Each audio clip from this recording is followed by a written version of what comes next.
अगर आपको लगता है कि रोहित शर्मा को एक और चांस मिलना चाहिए था, जिस तरह का उनका इम्पैक्ट रहा है, उन्हें और बेटर तरीके से ट्रीट किया जा सकता था। गंभीर ने सही नहीं किया, तो इस स्टोरी के बाद आपको गंभीर से नफरत हो जाएगी, क्योंकि Rohit Sharma Indian cricket history के पहले और अकेले ऐसे कैप्टन हैं जिन्हें आखिरी मैच में कोच ने ड्रॉप कर दिया, और 8 महीने में टीम इंडिया को 2 बार चैंपियन बनाने वाले कैप्टन को एक फेयरवेल मैच भी नहीं मिला।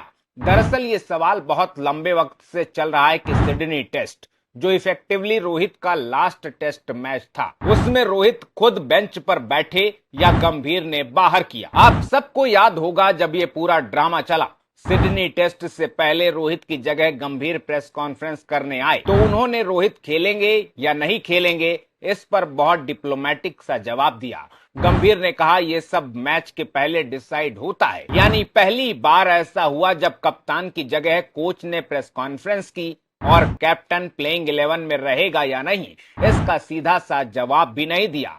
सब लोग समझ गए थे कि गंभीर और रोहित की जम नहीं रही है, ड्रेसिंग रूम में कुछ अलग ही लेवल का चल रहा है। लेकिन रोहित ने आकर ऐसे ऐसे बयान दिए कि लोग गंभीर के कलेश को हल्के में लेने लगे। सबसे पहला सवाल रोहित से पूछा गया कि आखिर सिडनी टेस्ट से पहले हुआ क्या।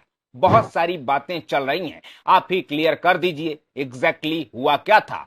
तो रोहित ने लोगों को टर्मिनोलॉजी में फंसा दिया। रोहित ने कहा आई स्टूड डाउन, यानी बाहर बैठने का फैसला मेरा था, क्योंकि टीम में एक साथ बहुत सारे आउट ऑफ फॉर्म प्लेयर नहीं होने चाहिए। दूसरा बड़ा सवाल था कि क्या आप रिटायरमेंट के बारे में सोच रहे हैं। रोहित ने साफ कहा कि मैं कहीं नहीं जा रहा हूं। इसके बाद चैंपियंस ट्रॉफी जीती तो रोहित ने फिर यही बात रिपीट की, मैं अभी कहीं नहीं जा रहा हूं, वनडे और टेस्ट खेलता रहूंगा। इसलिए फैंस कमबैक की उम्मीद लगाए बैठे थे। रोहित ने खुद ऑस्ट्रेलिया से लौटकर रणजी मैच खेला, मतलब साफ था कि वो खेलना चाहते थे, वो एक चांस और लेना चाहते थे, क्योंकि अगर उनको रिटायर ही होना होता तो रणजी खेलने क्यों जाते।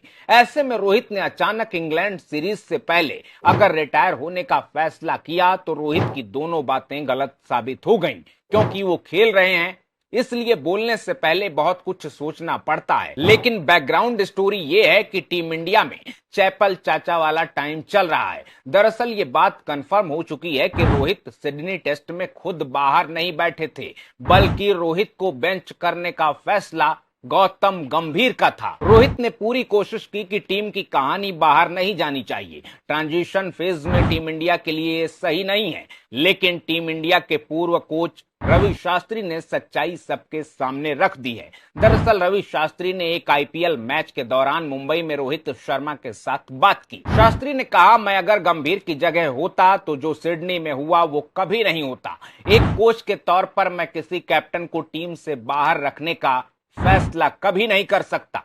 इस मामले में मैं कभी गंभीर से सहमत नहीं हो सकता। आप सबको याद होगा कि जब रवि शास्त्री कोच अपॉइंट किए गए थे तो बहुत सारे लोग नाराज थे, लेकिन रवि शास्त्री के टाइम में टीम इंडिया ने जबरदस्त तरीके से डोमिनेट किया। सितंबर 2019 में रोहित ने रवि शास्त्री की कोचिंग में ही टेस्ट में ओपनिंग शुरू की और रोहित को टेस्ट में दूसरी लाइफ मिली। रवि शास्त्री ने कहा सिडनी टेस्ट में रोहित को बेंच करना बहुत दिन से मुझे चुभ रहा था, मुझे किसी से तो कहना था, तो मैंने सीधे रोहित से बात की।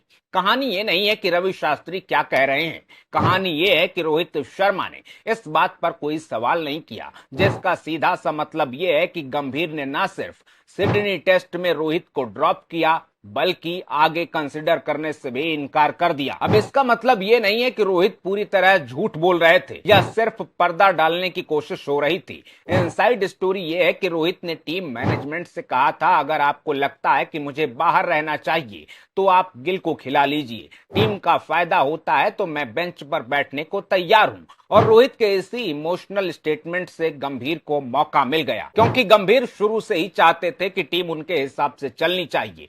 टीम में ऐसे लोग नहीं होने चाहिए जो गंभीर के किसी फैसले पर सवाल खड़े कर सकें या फिर किसी फैसले से पहले गंभीर को किसी और से बात करनी पड़े, और इस लिस्ट में रोहित टॉप पर थे। तो गंभीर ने पहले उन्हें टीम से ड्रॉप किया और फिर रिटायर होने को मजबूर। अब बहुत सारे लोग पूछेंगे कि आखिर रोहित कब तक खेलते, पिछली 10-12 इनिंग में उनके कितने रन बने थे। ऐसी बहुत सारी डिबेट हो सकती है, लेकिन एक लाइन में सोचने समझने की जरूरत यह है कि रोहित शर्मा, विराट कोहली या फिर आर अश्विन ऐसे प्लेयर्स परफॉर्म कर रहे हों या आउट ऑफ फॉर्म हों, आपके टीम कॉम्बिनेशन में फिट हों या अनफिट हों, इनके बेंच पर होने या फिर रिटायर होने का ये तरीका तो नहीं हो सकता। ऐसे में सवाल यह है कि क्या गंभीर टीम इंडिया को केकेआर समझकर कंट्रोल करना चाहते हैं या फिर यंगस्टर्स के साथ सो कॉल्ड फ्यूचर टीम तैयार कर रहे हैं। आप अपनी राय कमेंट बॉक्स में जरूर बताइएगा और चलते चलते रोहित के रिटायरमेंट पर अपने वन लाइनर के साथ वीडियो को शेयर करना बिल्कुल ना भूलिएगा। अपना ख्याल रखिए, आते रहिए। जय हिंद।